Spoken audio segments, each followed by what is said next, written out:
નમસ્તે. લગભગ દોઢેક વર્ષ પહેલા વાડિયાના દીકરા દીકરીઓને ભણાવવા માટેની સૂર્યશોભા વંદના ફાઉન્ડેશન અને જનતા ફાઉન્ડેશન એક ઝુંબેશ લીધી હતી. અમે લોકોએ 2 રૂમના ઘરમાંથી 5 રૂમ કર્યા અને આજે 5 રૂમના ઘરમાંથી આજે એક સુંદર હોસ્ટેલ બનાવવા જઈ રહી છે.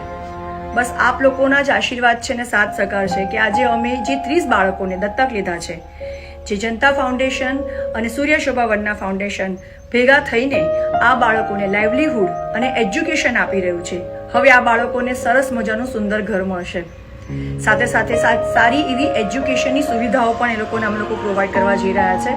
બસ આમ જ આપ લોકોનો સાથ અને સહકાર મળતો રહે, કેમ કે આ 30 બાળકોની સાથે સાથે અમારે બીજા પણ 60 બાળક છે કે જેમને અમારી હોસ્ટેલમાં આવવું છે અને અમારે અહીંયા એ લોકોને રાખવા પણ છે અને સારું એજ્યુકેશન પણ આપવું છે. પણ કહેવાય ને કે તમારા બધાનો સાથ હશે તો અમે અમારું આ સપનું જે અમે લોકોએ જોયું છે કે વાડિયાનું કોઈ પણ બાળક ભણતર વગર ના રહે અને જેટલા પણ વાડિયાના છોકરા છોકરીઓ છે એને અમે સારું એજ્યુકેશન અને સારું લાઇવલીહુડ આપી શકીએ. તો એના માટે આજે અમે વિનંતી કરી રહ્યા છે કે અમારો આજે માનો ખોળો હોસ્ટેલ છે જે લગભગ 1.5 મહિનામાં તૈયાર થઈ જશે. એ હોસ્ટેલ આપ પર્સનલ પણ વિઝિટ કરો અને અમને સપોર્ટ કરો, જેથી કરીને અમે જ્યાં 90 બાળકોનું સપનું જોયું છે અમે પૂરું કરી શકીએ. Thank you so much. Thank you.